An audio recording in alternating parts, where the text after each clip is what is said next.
2 থেকে 3 মাস হয়ে গেল রাজ্যে এসআইআর এর প্রক্রিয়া চলছে। চাকুলিয়ার ঘটনায় তদন্ত হবে কি জানিয়েছেন এই বিষয়ে মুখ্য নির্বাচনী আধিকারিক মনোজ আগরওয়াল। শুনুন। সব কাজ চলছে এগ্রিগেশন দিক থেকে যাচ্ছে, কাজ দিকে চলছে। কাজ মধ্যে কোনো গাফিলতি হবে না। কাজ মধ্যে আমরা আজকে টেক আপ করেছি at the highest level of state government. আমরা চিফ সেক্রেটারির সঙ্গে টেক আপ করেছি, ডাইরেক্টর জেনারেল পুলিশ সঙ্গে টেক আপ করেছি। ল অ্যান্ড অর্ডার যে আছে স্টেট গভর্নমেন্ট দায়বদ্ধ আছে, ওরা বলছে আমরা সব অ্যারেঞ্জমেন্ট করবো for safety and security of all the persons who are involved in SIR. ওটা তো একটা স্পোরেডিক ইনসিডেন্ট আছে না, রোজকে তো হলো না। 2-3 মাস এসআইআর হয়ে গেছে, কাজ চলছে। একটা বিডিও অফিস হয়েছে যখন আছে, আমরা দেখবো তদন্ত চলছে। ইমিডিয়েট তো কেস রেজিস্টার হয়েছে, অ্যারেস্ট হয়েছে, সব হয়েছে, কাজ চলছে, আমরা দেখবো। ফারাক্কায় মনিরুল ইসলামের নেতৃত্বে বিডিও অফিস ভাঙচুর, আজকে চাকুলিয়ায় বিডিও অফিসের ভাঙচুর।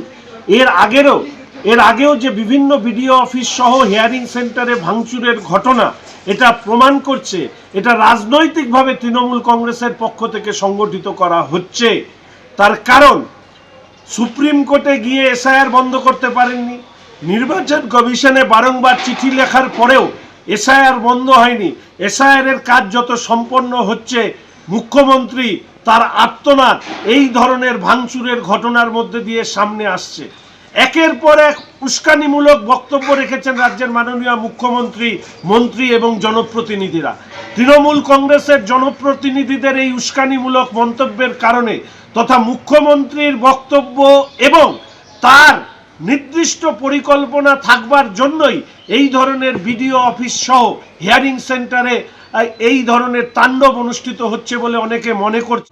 শুরুতেই 5 জায়গার ছবি রাখবো আপনাদের সামনে। এসআইআর শুনানিকে কেন্দ্র করে জেলায় জেলায় বিক্ষোভের ছবি।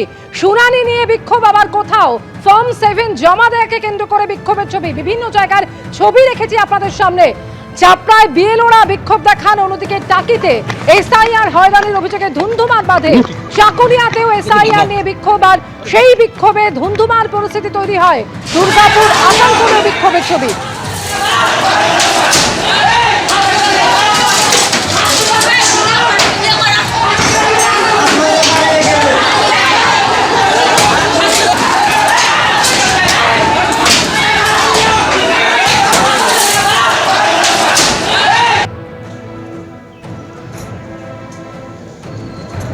চাকুলিয়া ছবি আপনারা দেখতে পাচ্ছেন। বিক্ষোভের নামে সেখানে তাণ্ডব চললো।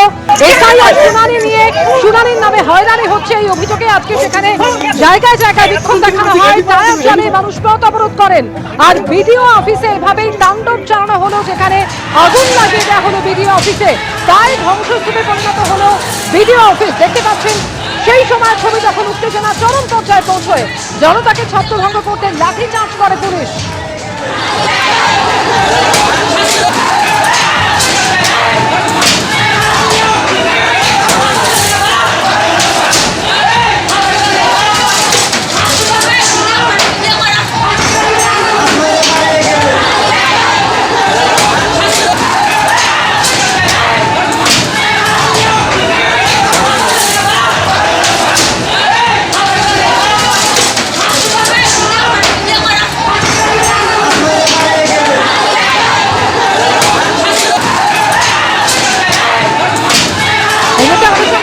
প্রতিনিধি সুদীপ চক্রবর্তী। সুদীপ, বিক্ষোভের নামে এভাবে তাণ্ডব চললো, বিডিও অফিসে আগুন পর্যন্ত লাগিয়ে দেওয়া হলো, তারা দেখানো এভাবে বিক্ষোভ।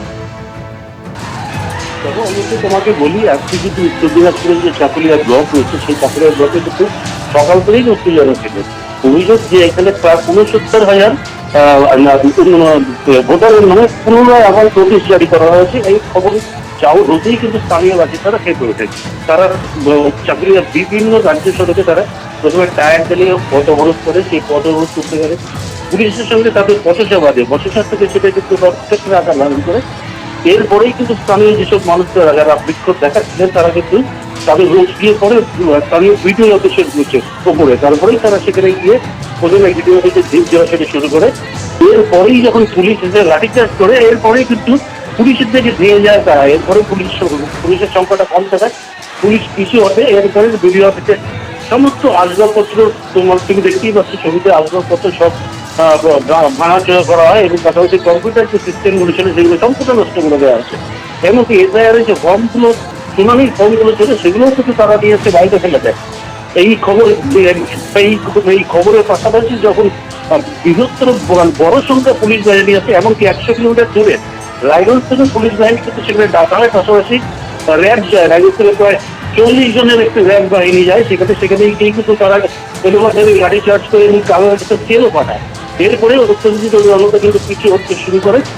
তবে এই যে আজকে যে ধুমধামের ঘটনা ঘটলো, এর ফলে কে কতটা লাভবান হলো বা কে কতটা হলো সেটা একটু বড় কথা, কিন্তু সরকারি যে অফিস রয়েছে সেই অফিস কিন্তু কার্যত ভেঙে চুরে একদম চুরমার করে দেওয়া হয়েছে। বিভিন্ন আসবাবপত্র তারা আগুন ধরে দিয়েছে। এর ঘটনাস্থলে আগুন জ্বালানো হলো, জায়গায় জায়গায় বিক্ষোভের ছবি, টায়ার জ্বালিয়ে পথ অবরোধ করা হয় এবং বিডিও অফিসে এরপর তাণ্ডব চালানো হয়।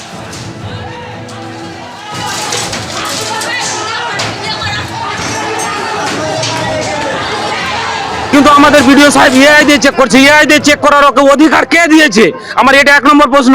আর দ্বিতীয় প্রশ্নটা হচ্ছে যে আমাদেরকে বলা হয়েছিল, প্রথমে নির্বাচন কমিশন বলেছিল যে বাবা মায়ের যদি 2002 এর লিস্টে নাম থাকে তাহলে ওরাকে তো কিছু লাগবেই না, প্লাস ওদের সন্তানদেরও কিছু লাগবে না। কিন্তু এখন যার 2002 এর লিস্টে নাম আছে তাকেও তো সাপোর্টিং ডকুমেন্টস লাগছে, প্লাস ওকে হ্যারিংয়ে ডাকছে। একটা 190 বছর 100 বছরের মানুষ কি করে হ্যারিংয়ে যেতে পারে? এটা একটা হ্যারাসমেন্ট করছে। প্লাস আমাদের মহিলাদেরকে নিয়ে, আরে ওরা তো বাংলা বোঝে না ভালো করে, বাড়িয়ে ছাড়া কিছু বোঝে না, ওদেরকে হ্যারিংয়ে ডাকছে। তো ওকে যদি বাবার নাম জিজ্ঞেস করা যেত ও তো মার নাম বলবেই। এসআইআর নিয়ে আমরা আন্দোলন করেছি, এখানে নোটিশ আসছে, জনগণ হ্যারাসমেন্ট হচ্ছি আমরা। এখানে ধরুন পুরো ওয়েস্ট বেঙ্গলে আমাদের এসআইআর চলছে, ঠিক আছে চলুক, কিন্তু বারবার নাম কেটে যাচ্ছে, বারবার আপনার নোটিশ আসছে।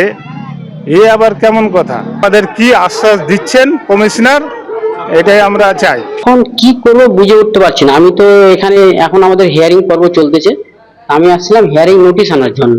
আমি অবশ্য সকালে শুনলাম যে খুব ভাঙাভাঙি হয়েছে, জনগণের খুব রোষ, খুব ক্ষোভের কারণে বিডিও অফিস ভাঙাভাঙি হয়েছে। তো আমি আমার হিয়ারিং আছে সামনে 19 তারিখ, আমি স্যারকে বলেছিলাম যে নোটিশটা আজকে আমার কাছে অবশ্যই দিয়ে দেবেন। তো আমি ওই নোটিশটা আনার জন্য এসে দেখতেছি সব ভাঙচুর করে দিয়েছে বিডিও অফিসে, যত কম্পিউটার, এই যে কম্পিউটার গুলো আছে এগুলো থেকে আমরা, এখানে আমাদের ম্যাডাম বসে সুপারভাইজার, এখানে আরো সব অফিসাররা বসেন, ওদের কাছ থেকে আমরা হিয়ারিং নোটিশ টোটিশ সব এখান থেকে নিয়ে যাই আমরা। আমি এসে দেখতেছি এগুলো সব নষ্ট হয়ে গেছে। কি করবেন এখন? এখন কি করবো আমি ভেবে পাচ্ছি না। এখন তো জনগণের তো ক্ষতি হলোই, কারণ হিয়ারিংটা তো গুরুত্বপূর্ণ বিষয়। এবিপি আনন্দ, এগিয়ে থাকে, এগিয়ে রাখে।